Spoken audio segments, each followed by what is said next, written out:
तो चलिए आज की पहली क्लास है अपनी। This is the first class of the transfer of property act and before we dig into the provisions, इससे पहले कि हम प्रोविजंस को पढ़ना शुरू करें, कुछ बातें समझनी जरूरी है कि what is the importance of this act, transfer of property act, how important is this for us, क्योंकि उसी के अकॉर्डिंगली आप लोग उसमें अपनी एनर्जी इन्वेस्ट करोगे। सो नंबर वन, इसको समझने की कोशिश कीजिए कि जितनी भी सिविल लिटिगेशन है, आपने देखा होगा कोर्ट्स में, जितना भी आप लोगों को परिचय होगा या एज्यूम भी कर सकते हैं आप, क्रिमिनल लॉ छोड़ दीजिए। जैसे क्रिमिनल लॉ की बात करता हूं, देखिए क्रिमिनल लॉ में क्या होगा, मैक्सिमम ऑफेंसेस आपको कौन से दिखाई देंगे? अगर हम आईपीसी में बात करें, मर्डर तो मैक्सिमम होगा नहीं, murder and rape, these are the heinous offences, ये बहुत कम मिलेंगे आपको परसेंटेज में। कौन से मिलेंगे? चलते फिरते लड़ाई झगड़ों को मिलेंगे आपको, हर्ट के मिलेंगे, ग्रीवियस हर्ट के मिल जाएंगे। या ऑफेंसेस अगेंस्ट प्रॉपर्टी में कौन सा मिल जाएगा आपको? ऑफेंसेस अगेंस्ट प्रॉपर्टी में मिलेगा आपको थेफ्ट के, चैन स्नैचिंग, पर्स स्नैच कर लिया, पिक पॉकेटिंग। तो कुछ ऑफेंसेस ऐसे हैं आईपीसी में जो बहुत पॉपुलर है, मतलब बहुत कॉमन है, कुछ रेयर होते हैं। उसी तरीके से सिविल लॉ में अगर if you go into the civil litigation, what will be the maximum cases of, जो मैक्सिमम केसेस कौन से मिलेंगे आपको? Suppose I enter into a contract with Shilpa Gupta madam to sell my motorcycle, कि मुझे इनको मोटरसाइकिल बेचनी है अपनी, and then I don't obey that, उसको नहीं मानता हूं मैं, तो शायद ही ये कोर्ट में जाएंगी, है ना। बहुत रेयर केसेस आपने देखा होगा कि if there is an agreement of sale और purchase of the movable goods, छोटी मोटी आइटम्स होते हैं, घड़ी बेचना, टीवी बेचना, उसके लिए हम लोग कोर्ट्स में कभी नहीं जाते हैं। लेकिन अगर हमने छोटा सा प्लॉट अगर हमने बेचा, एक उसमें एग्रीमेंट हुआ, उसमें कोई डिस्प्यूट हुआ, तो you will see the litigation, partition का लिटिगेशन देखेंगे आप लोग फैमिलीज में, है ना। तो मैक्सिमम लिटिगेशन सिविल में आप देखोगे that is related to the property disputes, and वहीं से इसकी इंपॉर्टेंस निकलती है। बिकॉज ट्रांसफर ऑफ प्रॉपर्टी हो सकता है कि बहुत ज्यादा आपके प्रीलिम्स में कहीं पर है, कहीं पर नहीं भी होगा, ये कहीं पर बिल्कुल शायद मेंस में कहीं पर नहीं होगा ये, लेकिन मेंस में लगभग सब जगह है। लेकिन ये प्रैक्टिकल एप्लीकेशन इसकी इतनी ज्यादा है, जहां पर जैसे हरियाणा में तो नहीं है, जहां पर सिविल लॉ के रूप में पेपर आएगा, सिविल लॉ के रूप में आएगा, तो वहां पर ट्रांसफर ऑफ प्रॉपर्टी एक्ट की वैल्यू अपने आप बढ़ जाएगी, क्योंकि सिविल लॉ मेनली कहां से कंस्ट्रक्ट होगा? कॉन्ट्रैक्ट से होगा एंड ट्रांसफर प्रॉपर्टी से होगा। एसआरए तो एप्लीकेशन हो गया। तो ये ट्रांसफर प्रॉपर्टी एक्ट जो है ये बहुत इंपॉर्टेंट है आपका पूरे के पूरे सिविल लॉ को समझने के लिए, कि maximum litigation comes out of this act. Secondly, बहुत टेक्निकल है अपने आप में, कई पॉइंट्स इसमें ऐसे हैं कि आपके लिए बहुत conditional, transfer, prior condition, subsequent condition, बहुत सारे कॉन्सेप्ट इसमें आपको ऐसे मिलेंगे जो आपको आसानी से गले नहीं उतरेंगे। क्यों? क्योंकि इसको हम पढ़ते बहुत कम है। ट्रांसफर प्रॉपर्टी को हम लोग पढ़ते कम क्यों है? क्योंकि आईपीसी, सीआरपीसी एविडेंस वहां से निकलने की फुर्सत नहीं मिलती हम लोगों को, तो ये इसका नंबर बाद में आता है, तो वो हमारे यूज टू प्रोविजंस नहीं है, बहुत ज्यादा टेक्निकल है। लेकिन उसकी जिम्मेदारी मेरी है, सारी टेक्निकलिटीज को इजी करने की जिम्मेदारी मेरी है।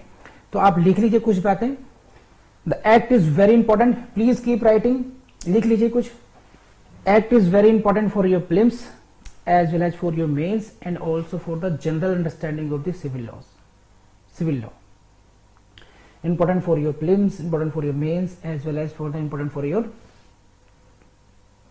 general understanding of the civil law. एक खास बात, it's very important for your interview point of view. Interview के पॉइंट से बहुत इंपॉर्टेंट है इसकी litigations. See, the litigations based upon transfer property act goes up to Supreme Court, क्योंकि property की डिस्प्यूट जब तक फाइनलाइज ना हो जाए, फाइनलिटी ना हो जाए, they never ends. And in your interview there will be one of the member will be the high court judge, so they try to ask questions from the transfer property. He will try to ask question from you in the bail matters, जो general जो litigation वहां पर पहुंचती है, bell matters हुए, TPA हुआ, matrimonial dispute हुए, वहां से पूछते हैं वो लोग। तो मैंने देखा है, अपना प्रैक्टिकल एक्सपीरियंस ये है कि transfer of property act should be at least from section 5 to 53A। ये जो पोर्शंस हैं, these portions are important for your interview as well. तो this act is in totality अगर हम कहें तो this act is very very important for your prelims, mains, interview as well. तो आपको उसमें इतनी ही एनर्जी देनी है इसमें, है ना। You can not take this act lightly, आप इसको लाइट नहीं ले सकते हैं, सही है। यहां तक किसी को मन में कोई क्वेश्चन हो, दुविधा हो इसके लिए, ट्रांसफर प्रॉपर्टी के बारे में आपका कुछ कहना सुनना, आपके प्री कंसेप्ट नोशंस होते हैं कुछ, तो मुझे बता सकते हैं आप, फिर मैं अपने प्रोविजंस अपनी क्लास पर शुरू करूंगा इसको। यू सी दिस, तो what is the name of this act? The name of this act is what? Transfer of property act. Can you say it please? The name is not the transfer of immovable property. The name is not transfer of movable property. The basically this is what?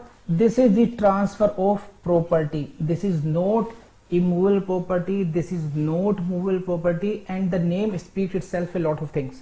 इसके नाम में काफी कुछ चीजें छुपी हुई हैं जिसको आपको समझना है।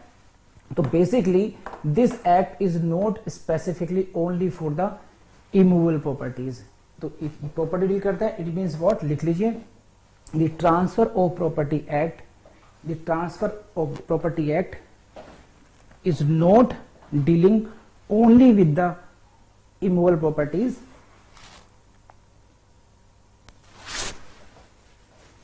देखिए, एक हुई आपकी इमूवेबल प्रॉपर्टी और एक हुई आपकी मूवेबल प्रॉपर्टी। तो there transfer of property act deals with the transfer of both kind of properties।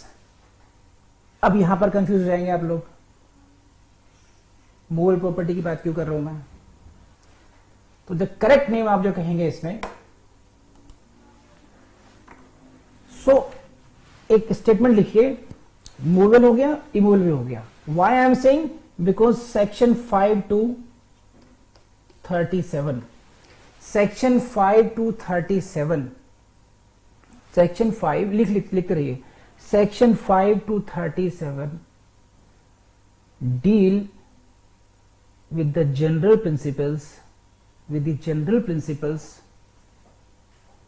Regarding the transfer of movable property plus immovable property, both के लिए। That is why the name is what? Transfer of property act. This is the name is not transfer of immovable property. Again, there are certain transfers, gift, exchange,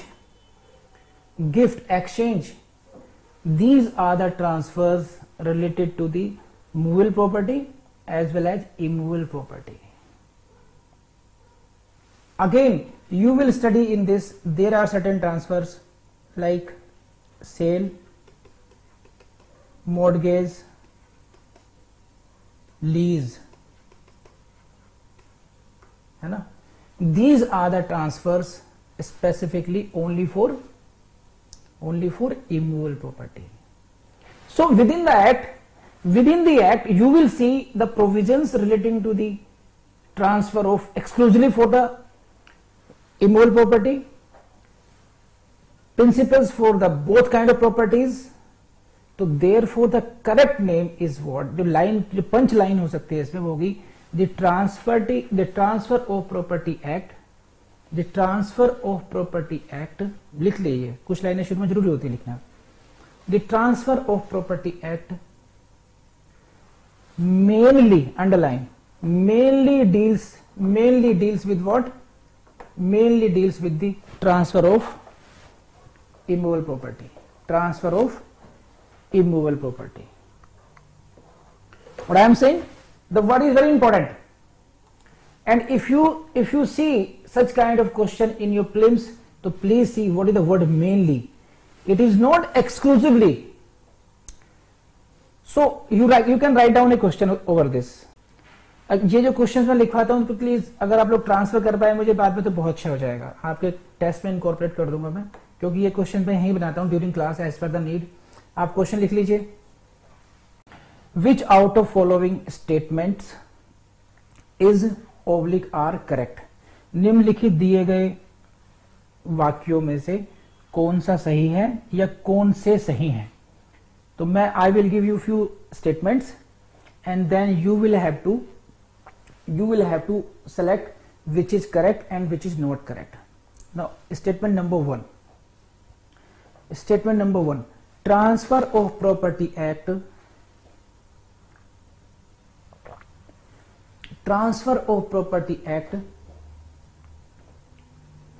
deals exclusively with the transfer of immovable properties. Transfer of immovable properties. This is statement number 1. Now come to statement number 2. TPA, अब मैं इसको short करता हूं. TPA deals mainly with the transfer of immovable property.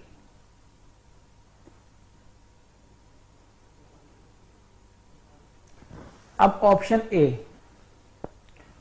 Option A में 1 is correct, option B में 2 is correct, option C both are correct, option D none of the above is correct.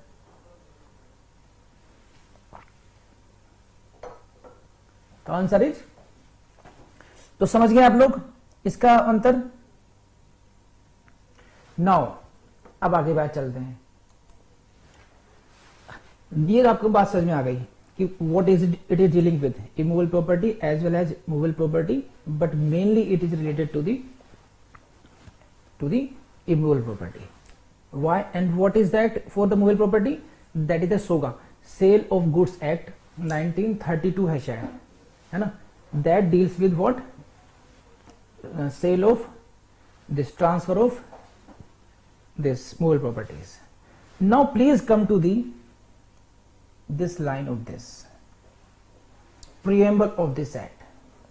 अगर हमें किसी act को समझना है ना, अगर हमें किसी एक्ट को समझना है तो उसकी प्रेम्बल को पढ़ करके समझना बहुत जरूरी है. उसको वेरी इंपॉर्टेंट जरूरी है.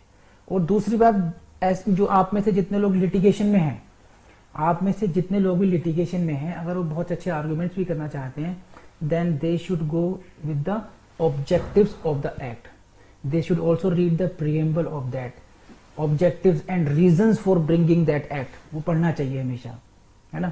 मैं अपना प्रैक्टिकल एक्सपीरियंस समझाता हूँ आपको इसमें, शायद उससे आपको कुछ पॉइंट निकाल पाए.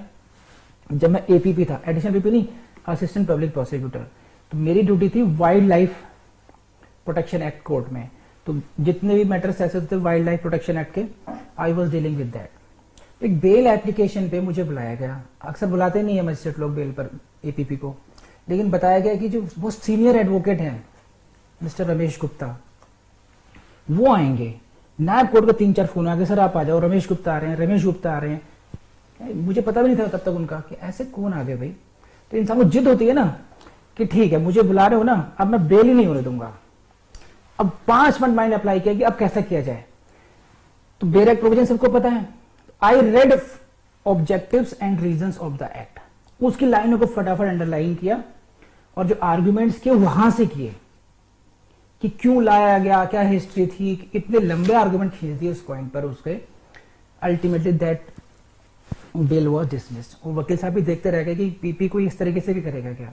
तो मैं आपको टिप दे रहा हूं कि अगर आप कभी भी कहीं आर्गुमेंट्स करने पड़ जाए तो किसी एक्ट के आप ना यहां से भी पिक कर सकते हैं. यहां से बहुत कुछ मिलता है और प्रीलिम्स से क्वेश्चंस भी यहां से मिलेंगे आपको प्रीएम्बल में, टीपीए के, ट्रांसफर प्रॉपर्टी एक्ट के. तो ध्यान रखना, आप जरा ढंग से पढ़ो जरा इसको. देखिए एक एक शब्द काम का है इसमें. प्रीएम्बल में what is this? Whereas it is expedient to define and amend. देखो, whereas it is expedient, highlight, expedient to define and amend certain parts of the law relating to the transfer of property. कितनी चीजें समझानी पड़ेंगी देखो इसमें. by the act of the parties, it is hereby enacted as follows. So 1, 2, 3, 4, 5. There are at least 5 points which you should understand this. आपको समझना चाहिए इसमें क्या है ये, है ना, बिकॉज हर एक एक्ट की एक प्रेम्बल होती है, समझे, हर एक एक्ट की, एंड उसी में उसका सार छिपा होता है कि what is the purpose of this, what is the objective of bringing the act in this case. तो अगर आपको लिखना हो हेडिंग लिख सकते हैं, object of the transfer of property act. लिखिए हेडिंग में, object of the transfer of property act. लिखिए आगे को, the object of the TPA is given in its preamble. The object of the TPA is given in its preamble. Now I read it. देखिए, whereas it is expedient to define and amend, whereas it is expedient, क्योंकि ऐसा करना आवश्यक है. Expedient means आवश्यक होना या समीचीन होना, है ना. क्या करना? To define and amend. And please see the words. ये जो शब्द है मैं इनको आपको अलग से थोड़ा फोकस करता हूं आपके लिए. To define and amend. This is not to consolidate,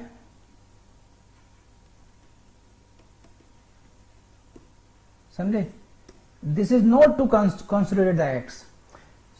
to define का मतलब क्या है, और and amend and what, certain parts of law. अब समझिए क्या है कि ये एक्ट क्यों लाया जा रहा है. Because it was felt necessary, means expedient. It was felt necessary that to give the definite meaning, to give definite meaning to the existing law relating to the transfer of property. इससे पहले एक act आया था 1872 में, contract act. What? Indian contract act 1872. Within that there was a chapter relating to the sale of movables, movable property. But movable property के तो है, but there was no as such definite law. There was no as such definite law regarding the transfer of the immovable property. Immovable property के लिए उस समय 1882 में, this act was brought in 1882. उससे पहले की बात है. There was no any such specific and definite law on the point of sale of immovable property. Movable property के तो है, लेकिन इमूवेबल प्रॉपर्टी के लिए नहीं था. सब बिखरा, कुछ कुछ एक्ट्स थे अलग अलग पोर्शंस में, लेकिन कोई भी एक एक्ट ऐसा नहीं था जिससे डेफिनेट मीनिंग दिया जा सके उस समय. तो what was happening at that time? There were Anglo-Indian courts. Anglo-Indian courts. Those Anglo-Indian courts were applying the principles of equity, justice, conscience. अंतरात्मा की आवाज पे, न्याय के सिद्धांतों के आधार पर वो अपना केसेस का डिस्पोजल कर रहे थे. और उनकी इक्विटी कहां से ड्राइव हो रही थी? Because they had origin from the England. वो इंग्लैंड के रहने वाले हैं, यहां पर जज हैं, यहां पर पोस्टिंग उनकी यहां पर है. तो उनके जो इक्विटी के जो कॉन्सेप्ट्स हैं वो वहीं से ड्राइव होंगे. अप्लाई कहां करेंगे? वो इंडियन कंडीशंस में करेंगे. विजेंद्र की कंसाइंस कुछ और है, मनदीप की कुछ और है, अमन की कुछ और है, शिल्पा की कुछ और है.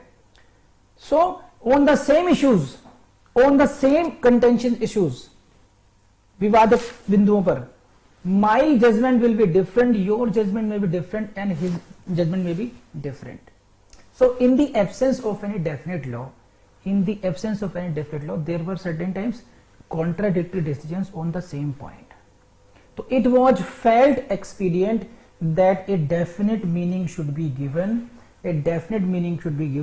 and existing those principles जो law set वहां पर develop हो रहा था उसको amend करके एक law लाया जाए, and therefore this act was brought in the name of the Transfer Property Act.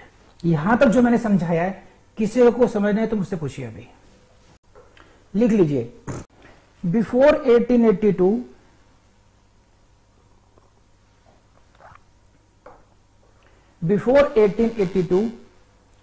although there were specific provisions for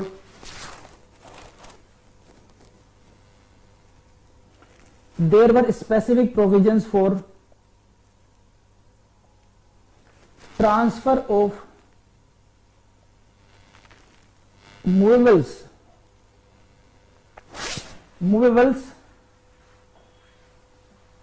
मतलब movable property, but there was no definite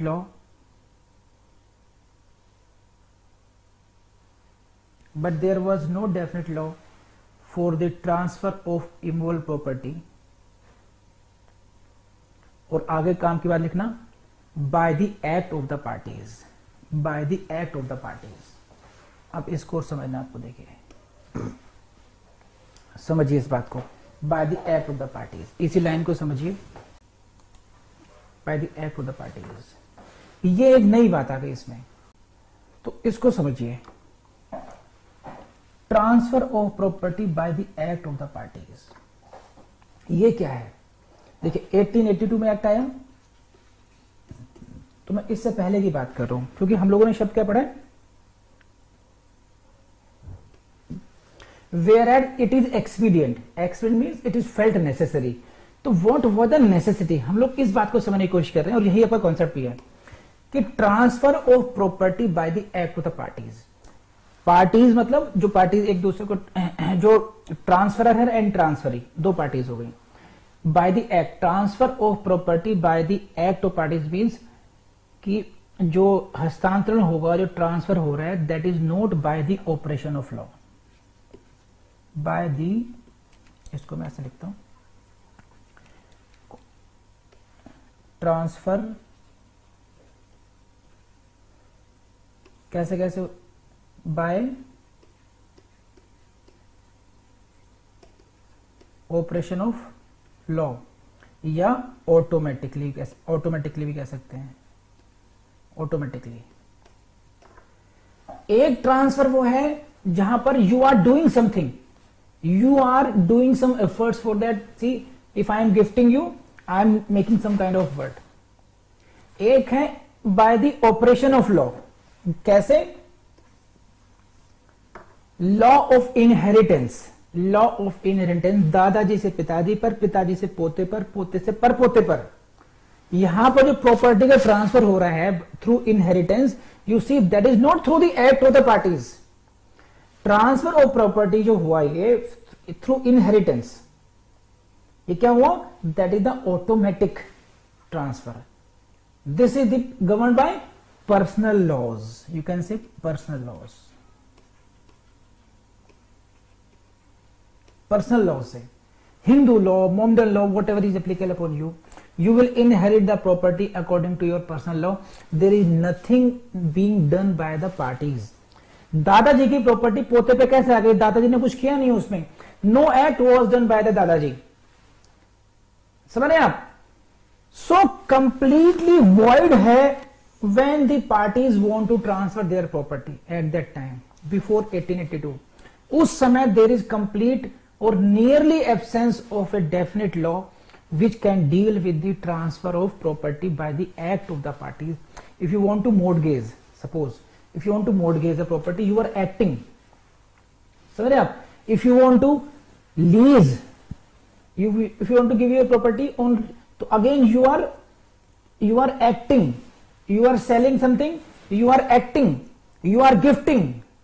तो in this case, whether it is a sale, whether it is the mortgage, whether it is the lease, you are doing some activity, and then we say this transfer is being done by the act of the parties।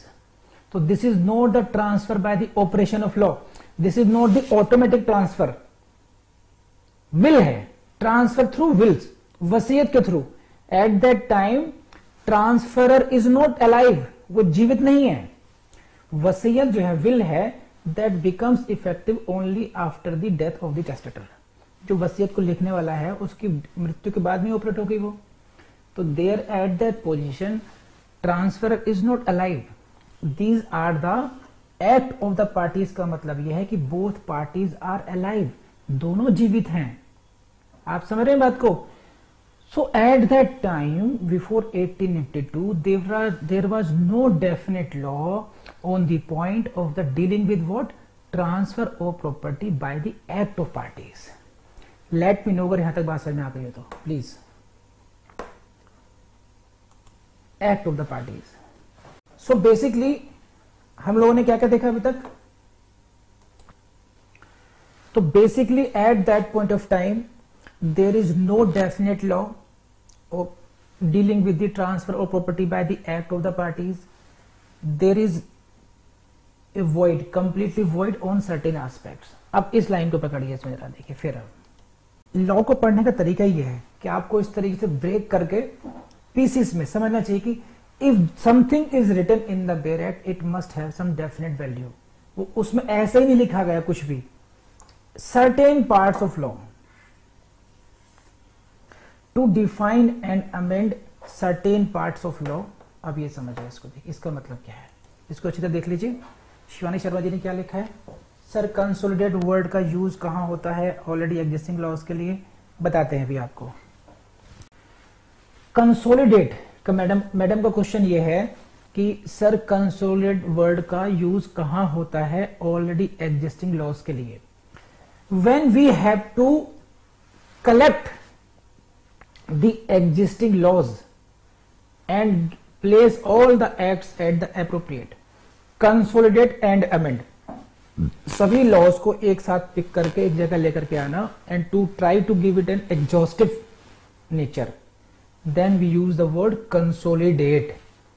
जितने भी laws हैं उनको इकट्ठा करके सब जगह consolidate करना। यहां पर कंसोलिडेशन नहीं हो रहा है, यहां पे क्या हो रहा है? Certain parts of law to define the intention of the legislature is to give definite meaning to certain parts of law.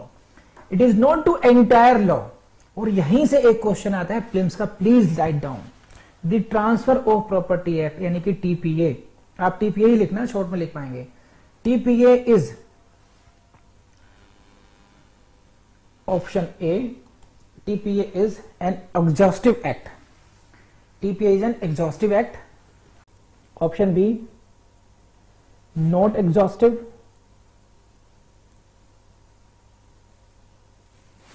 Not exhaustive. Option C both, and option D none. Answer is not exhaustive. The answer is not exhaustive. एक next question लिखिए। The Transfer of Property Act deals with the transfer of property. The Transfer of Property Act deals with the transfer of property.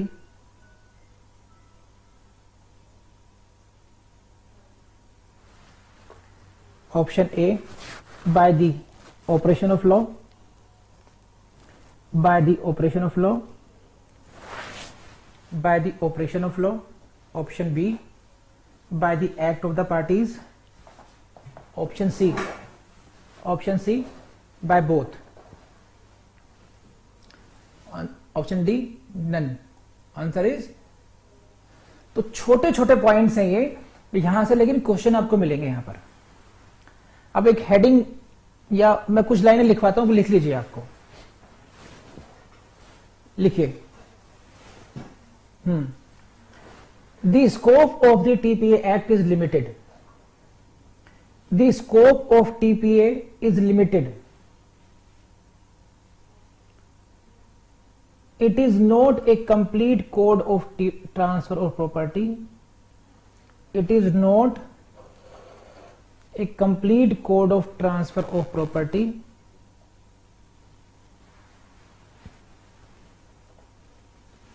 Full stop. This act is not exhaustive. This act is not exhaustive. That is लिख पा रहे हैं ना? It does not contain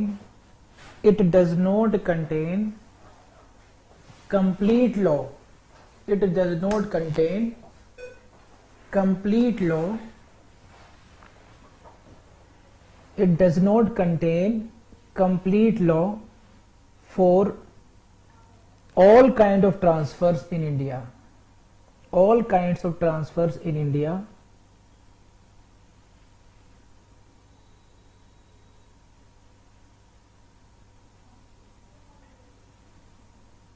there are several modes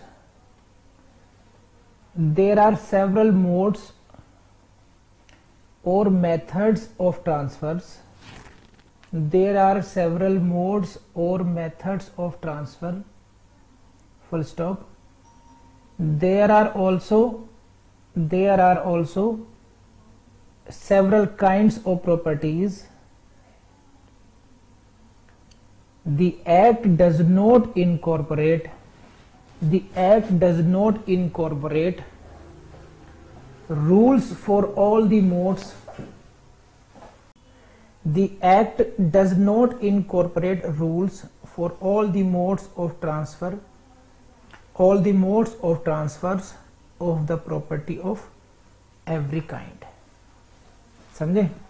तो एक point मैंने बताया आपको, this is regarding the scope of the act. समझे? इट इज नॉट इस हर एक लाइन से you can see question in your limited. Scope is limited, not unlimited. It is not a complete code of transfer property.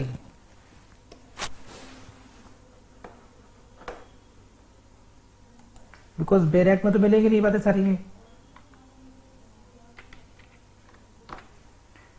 The limitations to the applicability of this act are in many respects. लिख लीजिए. It covers only a specific mode, namely transfer property between living persons. The limitations, या ऐसे लिखिए बस. It covers only a specific mode. It covers only a specific mode, that is transfer of property between living persons. इसे बोलते हैं इंटरवाइवोज. Transfer inter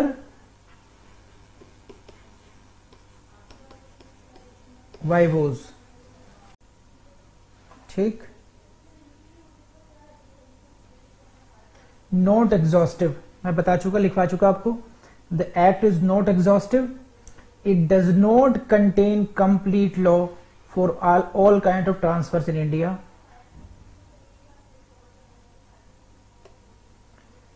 समझे? The act does not incorporate rules for all the modes of transfers of property. सब लिखवा चुका मैं आपको ये. तो बस इसको लाइन को फाइनली यहां लिख लीजिए बस. The preamble to the act itself makes it clear that main purpose of the act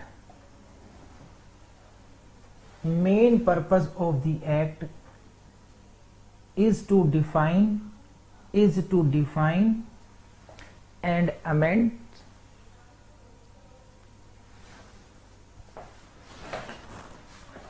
parts of the pre-existing law of transfer of property.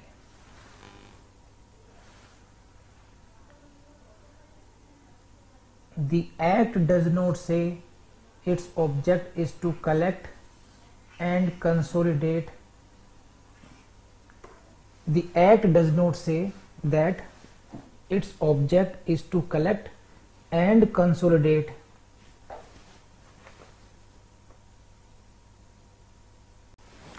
The act does not say that its object is to collect and consolidate all the laws of transfer property in India. ठीक है. तो I hope यहां तक आपको बात समझ में आई होगी. क्यों एग्जॉस्टिव नहीं है, क्यों कंप्लीट कोड नहीं है. बहुत सारे एक्ट्स, बहुत सारे ट्रांसफर्स, मोड ऑफ ट्रांसफर्स हैं. It is not dealing with. बहुत सारी प्रॉपर्टीज, अदर प्रॉपर्टीज हैं. It is not dealing with. It is not collecting और consolidating all the laws. Therefore it is not exhaustive. It is limited scope है इसका dealing with this. Any question from here please. अब लिख लीजिए फटाफट अगला रहा. TPA act, TPA and Muslim law. TPA and Muslim law, यहां से क्वेश्चन आता है. तो प्लीज गो टू सेक्शन 2. लिख लीजिए. एक लाइन लिख लीजिए, मैं लिखता हूं यहां पर। ये सेक्शन 2 की लास्ट लाइन, क्योंकि मुस्लिम लॉ के एप्लीकेबिलिटी पर क्वेश्चन आता है आपसे, क्वेश्चन लिखिए, nothing in second chapter, second chapter का मतलब क्या हुआ, 5 to 53 है, 53 है, nothing in the second chapter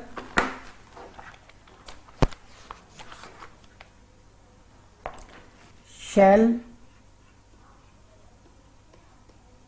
be deemed to affect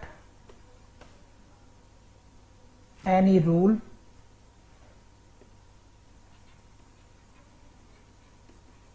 of Muslim law. ये देख लिया आप लोगों ने। सो बेसिकली मैं इसको टाइप ही करता हूं आपके लिए। हम किसकी बात कर रहे हैं, nothing in the chapter second.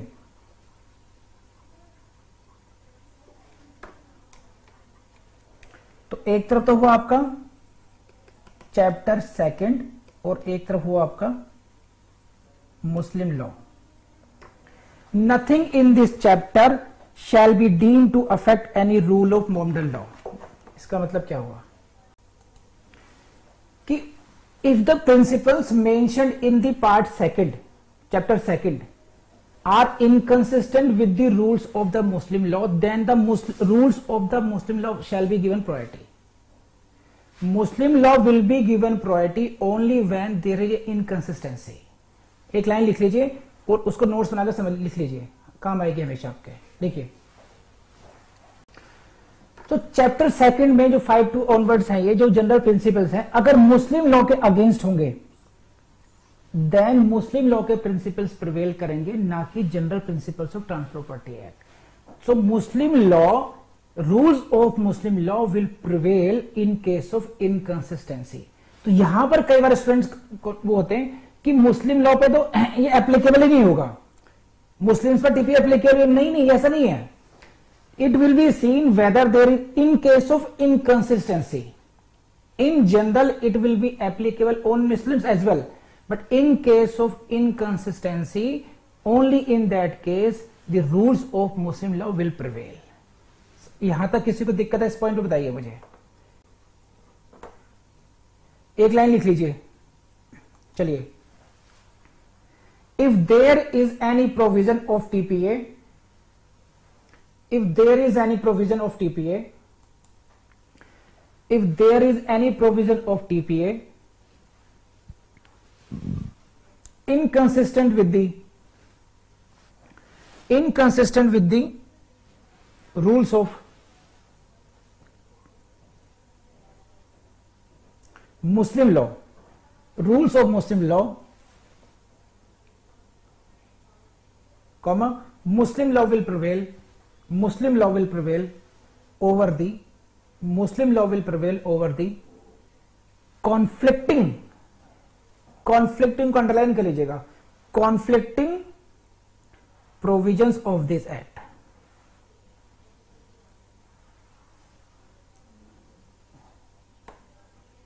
बस फॉर एग्जाम्पल लिख लीजिए, gifts made by the Muslim, gifts made by the Muslim are governed by, gifts made by the Muslims are governed by the concept of hiba.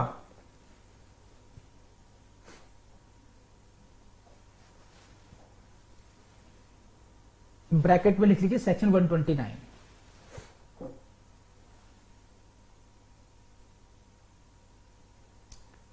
Second, section 14 TPA, section 14 TPA bracket में लिखिए, rule against perpetuity, rule against perpetuity would not be applicable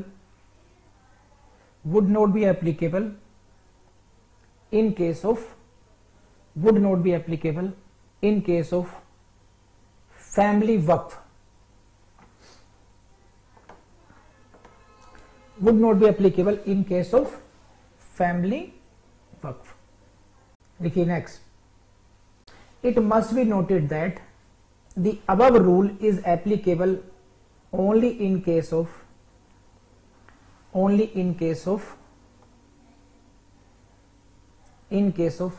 chapter second, provisions of chapter second.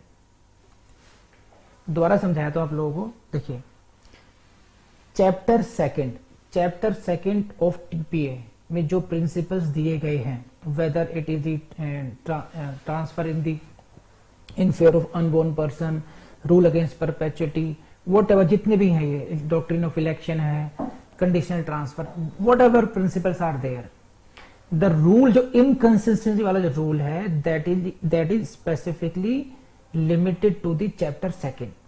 इससे बाहर अगर आप जाएंगे, जैसे gift का मैंने कहा, तो गिफ्ट में द प्रोविजंस ऑफ हिबा will be applicable. Why? Because there is specific provision of 129, section 129 TPA specifically says that Muslim law पे एप्लीकेबल नहीं होता है. तो वहां पर उन्होंने स्पेसिफिकली मुस्लिम लॉ को ओवरराइडिंग इफेक्ट दिया गया वहां पर. अदरवाइज ओवरराइडिंग इफेक्ट है, प्रिवेलिंग नेचर है मुस्लिम लॉ की, that is limited to the chapter second. इसको अपने दिमाग में बैठा लीजिए, क्योंकि एंटायर टीपीए के लिए नहीं है.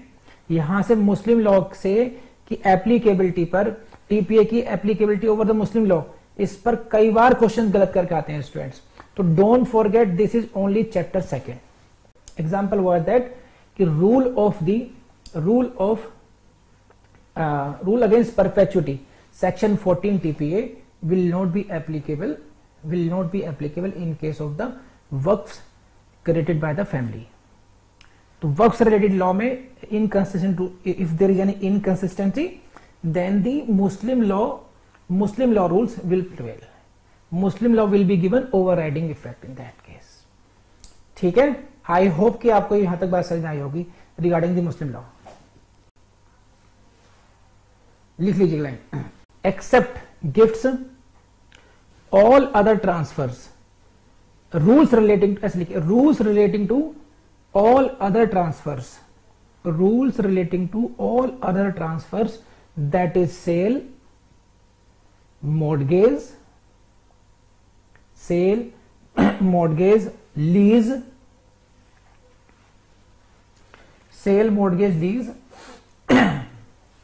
etc. are applicable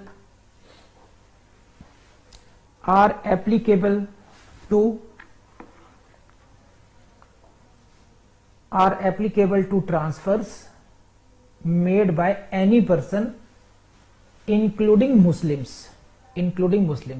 मेरे ख्याल से अब नहीं भूलेंगे आप लोग.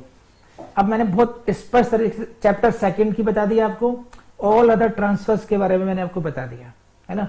Whether it is a sale, whether it is mortgage, lease, etc., all these transfers, the rules, and these rules are applicable upon every person, including Muslims. तो टीपीए ने completely exempt नहीं किया है मुस्लिम्स को. Are you getting this point or not? बात समझ आ रही है आप लोगों को? तो यहां तक किसी को पूछना है regarding Muslims?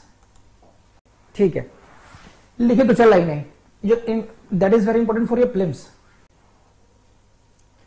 The task of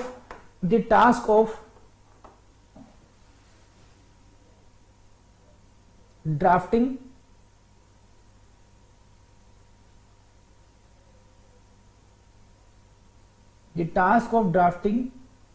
a definite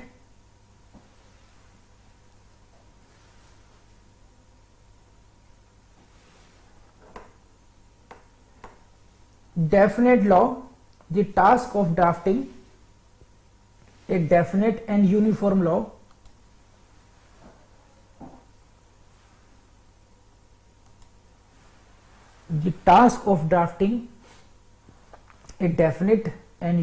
law over the subject was taken up by the first law commission.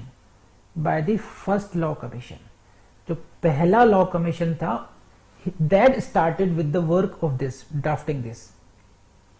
Next, next लिखिए, after suitable modifications, after suitable modifications, the draft bill was referred to the second law commission. समझ रहे हैं बात?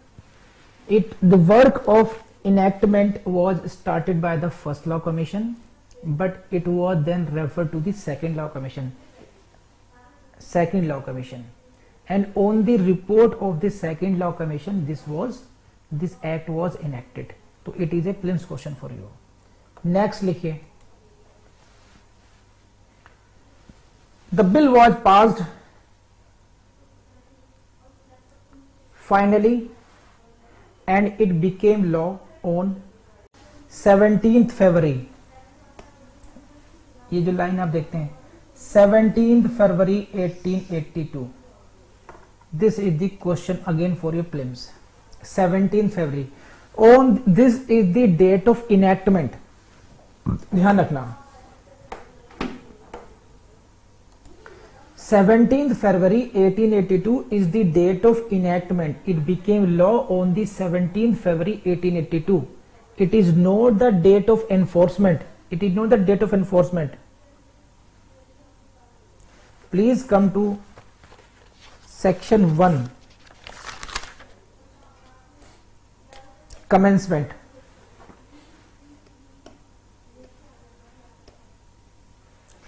It shall come into force on 1st day of July 1882.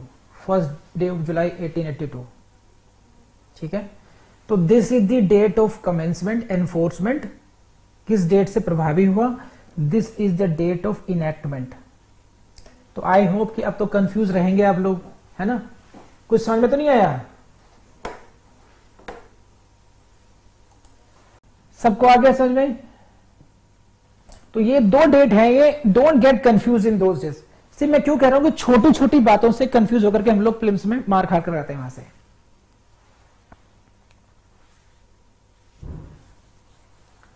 Now लिखिए next question लिखिए. This act fulfills the requirement of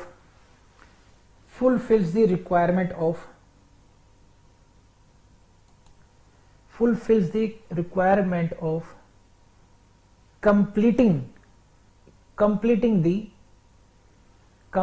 the code of contract.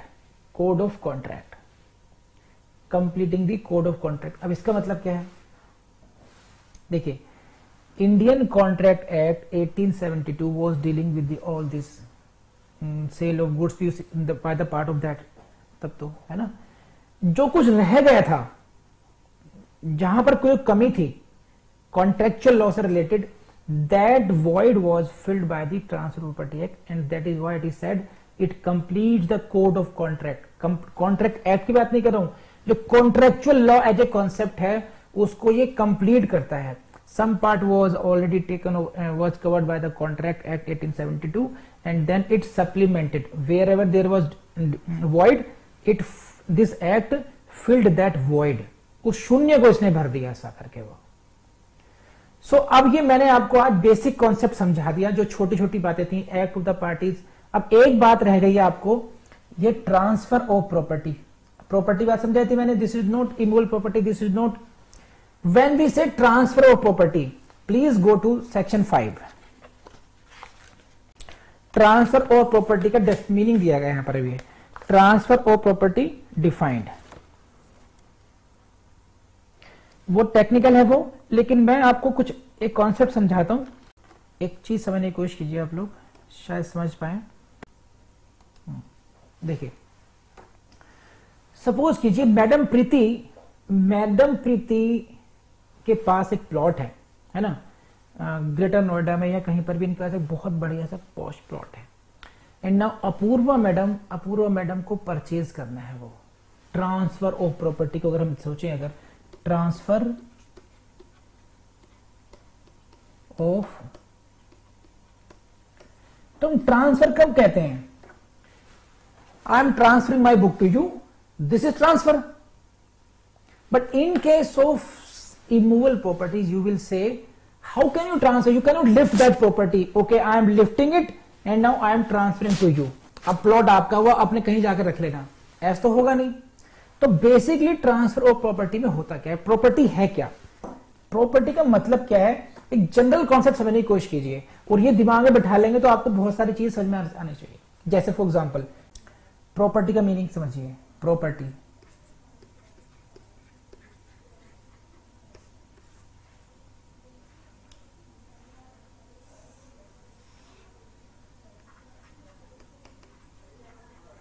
interests. Basically, when we say the term property, when we use the word property, this is basically a bundle of different kind of interests. Different kind of interest. Property doesn't mean कि property का मतलब ये नहीं कि पूरे की जो आपको दिखती है विजिबल वही है. उस प्रॉपर्टी को हम लोग और माइन्यूटली कैसे डिफाइन करते हैं, है ना. जैसे शिवम बंसल, कहीं भी शिवम बंसल को बुलाया जाए तो शिवम बंसल अवतरित हो जाएंगे सामने, है कि नहीं है. अब इनको अगर बारीकी से मतलब किसी के भी शरीर को देखा जाए तो कहां पाएंगे? सेल्स में जाएंगे. जो माइन्यूट चीज क्या कहलाएगी? सेल्स. आप मेरी बात समझ रहे हैं? आजकल कोरोना वायरस ने भी मीनिंग समझा दिया होगा सेल्स का. तो basically our body consist of lakhs, crore, अनकरोड़, बिलियंस ऑफ सेल्स. सेल्स, कोशिकाओं से मिलकर के हमारा शरीर बनता है. हाँ या ना? Late me no please. ये बात समझते हैं? जो ह्यूमन बॉडी है that is made of basically जो बेसिक यूनिट है बॉडी सेल्स, कोशिका. कितने लोग समझते हैं इस बात को? सेल्स से सभी लोग समझते हैं. सो प्रॉपर्टी किससे मिलकर बनती है? प्रॉपर्टी मिलकर बनती है डिफरेंट काइंड ऑफ इंटरेस्ट से. The collectively. Now when I say कि I am selling it to you और I am gifting it to you, तो मैं आपको एब्सोल्यूट इंटरेस्ट ट्रांसफर कर रहा हूं. उसको टेक्निकली हम क्या कहेंगे? जैसे ऐसे कहा जाए कि मैं आपको बेच रहा हूं ये प्रॉपर्टी. इसका मतलब है मैं इसमें अपने सभी हितों को, आई am transferring you all my interest in property. Property तो वहीं के वहीं है. अगर ये 521 है इस प्लॉट का नंबर, तो ये प्लॉट तो यहीं के यहीं रहेगा ना. मैंने आपको क्या दिया? जो मेरा इसमें इंटरेस्ट था, जो मेरे इसमें राइट्स थे, basically I transferred you those rights. I transferred all my interest to you. Property remained situated because it is static. It is not movable property. It will remain static. तो I transfer to you my interest. Now you will have the control over the property. Got it or not? हाँ है ना? Bundle of rights. Exactly. Bundle of interest. Now in case of lease, what I am transferring to you only, I am transferring to you only right of enjoyment. मैं आपको इस property को enjoy करने का अधिकार आपको ट्रांसफर कर रहा हूं. I am transferring only right to enjoyment here. तो it is also a transfer of property. When I am within transfer property there may be absolute transfer, there may be partial transfer of interest. Sometimes you transfer only one और two kind of interest. some time you are transferring only right to enjoy the property. You are giving your property subject to only to secure some kind of loan, mortgage हो गया वो. आप समझ रहे हैं? यहां पर आपने केवल किराए पे दिया तो मालिक तो वही रहेगा. उसने मुझे केवल एक अपना एक अधिकार इतना दे दिया. Now I can enjoy this property. तो it is also the transfer property. तो अपने दिमाग से ये मत निकाल देना कि अदरवाइज ट्रांसफर प्रॉपर्टी एक ही होता, या तो गिफ्ट या सेल. तो जितने लोगों ने नो लिखा था वो आप ये बात समझ में आई उनको कि even the lease is the transfer property, mortgage is also transfer property in the interest. तो जब भी कभी आप किसी के बॉडी को देखें, ह्यूमन बॉडी को, see the cells, this is cells, billions of cells, bundle of cells. Property is what? Bundle of rights, bundle of interest. Sometimes you transfer all the interest, then it is the absolute interest is being transferred. It means you are transferring ownership. When you transfer only partial interest, right to enjoyment, right to life, ऐसे कहते हैं transfer for life, means जब तक जीवित रहोगे तब तक आपके पास प्रॉपर्टी रहेगी, अदरवाइज आप it will revert back to me. तो again you transferred only partial interest to that, limited interest, you can say limited interest. So this is the basic concept of property we are going to deal with in entire this. तो ये दिमाग में रखना कि property का मतलब, ये जो मैंने आपको स्लाइड में दिखाया इसका मतलब ये था आपको. तो ये कॉन्सेप्ट समझ में आया या नहीं आया? अब इस पर आइए, देखिए टीपीए को हम लोग तीन पार्ट में डिवाइड कर सकते हैं. 1 to 4, 5 to 53A and then 54 onwards. 54 onwards आपके चैप्टर्स हैं. सेल, मॉर्गेज, सेल,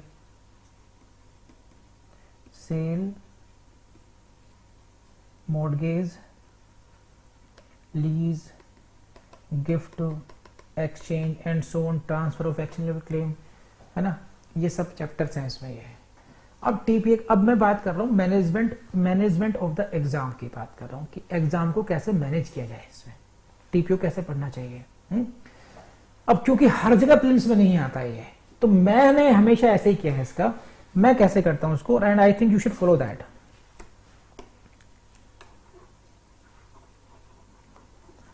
ऑलरेडी हम लोगों ने काफी डिटेल में सीआरपीसी को किया हुआ है, सीपीसी को करते हैं हम डिटेल में, और आईपीसी एट लेंथ करते हैं. तो कहीं ना कहीं हमें अब सिलेक्टिव होने का भी सोचना चाहिए कहां पर है. तो टीपीए में हम लोगों को तैयारी ऐसे करनी चाहिए कि कुछ पोर्शन तो ओनली प्री वाले हैं, जो पहले फर्स्ट टू 4 हो गया, general concepts and only for pre. ये मैंने बहुत अच्छी तरीके से आज समझाया भी आपको, उसके बहुत डिटेल्ड में आपको वीडियोस मिल जाएंगे, आपको वहां से करनी है. 5 to 53A में यहां पर ऐसा नहीं है कि सभी सेक्शंस को करना है आपने, यहां पर भी लिमिटेड सेक्शंस को करना है. 35 ऑनवर्ड्स 53A में भी कुछ ही सेक्शन को करना है, जैसे doctrine of election, doctrine of dependence, fraudulent transfers. जहां जहां से मेंस में क्वेश्चंस आते हैं वहीं से हम लोग पिक करने की कोशिश करते हैं प्रीलिम्स के क्वेश्चंस की, है ना. तो राइट नाउ आई हैव, क्योंकि मैंने ऑलरेडी एक टीपीए को पहले काफी हद तक पढ़ा चुका हूं, उसको हम बाद में ही पढ़ लेंगे लाइव क्लासेस में भी. तो कुछ पोर्शन आप लोग करेंगे अभी अप टू, मेरे ख्याल से up to section 17 already videos वहां पर हैं. इसके बाद का जो पोर्शन है 35 से 53A का, उसमें केवल सिलेक्टिव करने हैं, सेक्शंस करने हैं. तो हम लोगों को एक सिलेक्टिव चैप्टर्स करने होते हैं टीपीए में 54 से ऑनवर्ड से, जहां से मेन से भी क्वेश्चन आएंगे, प्रीलिम्स से भी क्वेश्चन आएंगे. तो आई हैव पिक्ड समवन, कुछ चैप्टर्स जो कि आपके लिए इजी हैं, जैसे मॉर्गेज में इन्होंने कहा प्रॉब्लम आती है, तो क्यों टकराना पहले उससे. जो आसान चीजें हैं पहले हम उनको करेंगे, वहां से मैक्सिमम नंबर क्वेश्चन आते भी हैं. तो इन दैट सेंस मैंने टीपीए को डिवाइड किया है. एक जनरल तो सब कुछ कॉमन था ही था जो डील कर लिया हम लोगों ने. TPA is being divided into TPA one, जैसे कॉन्स्टिट्यूशन को डिवाइड करते हैं, और टीपीए2. तो now initially, because this part is very important और पॉपुलर भी है, इजी भी है, बहुत मिक्सअप भी नहीं होता है, कंफ्यूज भी नहीं होते हैं आप लोग, और एग्जाम क्वालिफाई करने में बड़ी हेल्पफुल होगा. तो now I am going to deal with TPA two first, and I will begin. ये चैप्टर अपने आप में अलग है, आसान भी है, और आप मार्क्स फेचिंग है, मेंस में इंपॉर्टेंट है और प्रीलिम्स में भी है. तो tomorrow I will be taking class of TPA two beginning with gift. Thereafter I will take lease and then I will take mortgage. These 3 chapters are to be finished in sequence.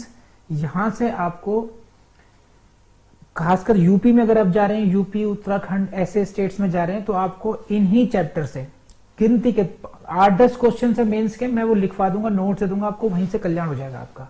लेकिन in chapter को हम लोग ढंग से पढ़ लेते हैं। Gift को तो कल की जो क्लास होगी वो गिफ्ट से शुरुआत होगी वो, ठीक है ठीक है। अब यहां तक किसी कुछ कहना तो अब मैडम से क्या हम लोग इसी में आपकी ये जो आपकी क्लास है ना टीपी की ट्रांसफर प्रॉपर्टी लाइव क्लासेस, इसी में ही वीडियो को ऐड कर देते हैं।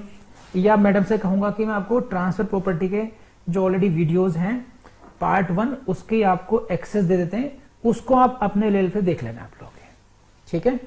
तो with these words I should and the class of the day. कल हम लोग करेंगे गिफ्ट को, गिफ्ट मिलेगी कल आपको। कुछ पूछना कहना सुनना तो बताइए मुझे बस, ठीक है। तो कल होगी गिफ्ट पर क्लास टीपीए 2 गिफ्ट, ठीक। नोट्स भी मिल जाएंगे आपको कल तक। Bye bye, take care.